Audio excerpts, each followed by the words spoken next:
Let's talk Fulham. What happened to them last week? Let that 2-goal lead slip against Hull. Does that mean now that Fulham are going to go down, do you think, from the Premier League? Well, I'm at the game Saturday. Stoke away, which they have to get something out of the game. Whether it's free or a point, at least a point. But a tricky game. But that, as you rightly say, Hull City was a disaster. 2-0 up, cruising.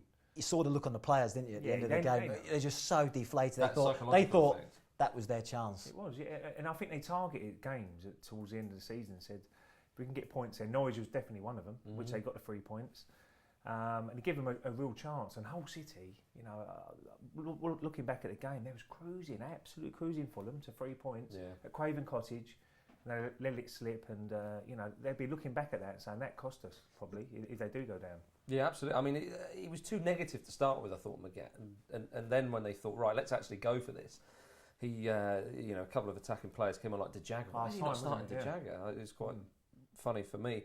So they got the lead, and actually to see the game out, Hull started piling the pressure on, and he had no subs to bring on and no defensive midfielder. Or you get a bit nervous, don't you? Yeah, as a player, you're thinking this is a massive 3 points.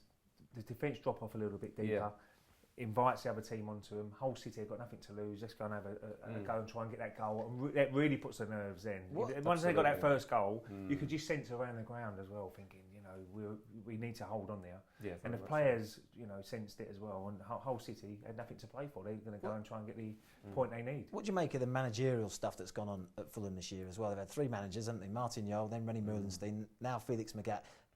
Under Rennie Meulenstein as well, let's not forget, they had Alan Kirbishley and Ray Wilkins. Now, for me, if they were going to get rid of Rennie Meulenstein, personally, I'd give it to Alan Kirbishley. Of course, someone who's got a record and a history of keeping a team in the Premier League. Well, exactly better that. Alan Kirbishley, but anybody. He was.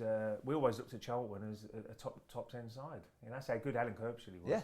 So definitely, he's involved in the team as well. He'd get the players playing as well. So it was a massive decision again. I mean, again, you're looking at people, mates, maybe people saying, "Well, he's available. He can get you keep you up." And these owners are saying, "Okay, we need to stay up." But they're looking at a financial situation for their clubs. Can they stay up? Yes or no? I think Stoke will win the game. I think Stoke, Mark Hughes will keep them play into the end of the season. I always look at the prize money as well in the Premier League. Prize money is so important. And they've got Crystal Palace, last game of the season at Craven Cottage.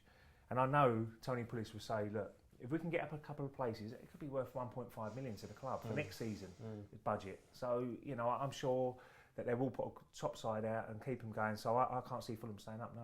Sorry about that, Fulham fans. Ray Parlour thinks you're down. I want you to stay up. Let us know what you think via Twitter @BallStreet.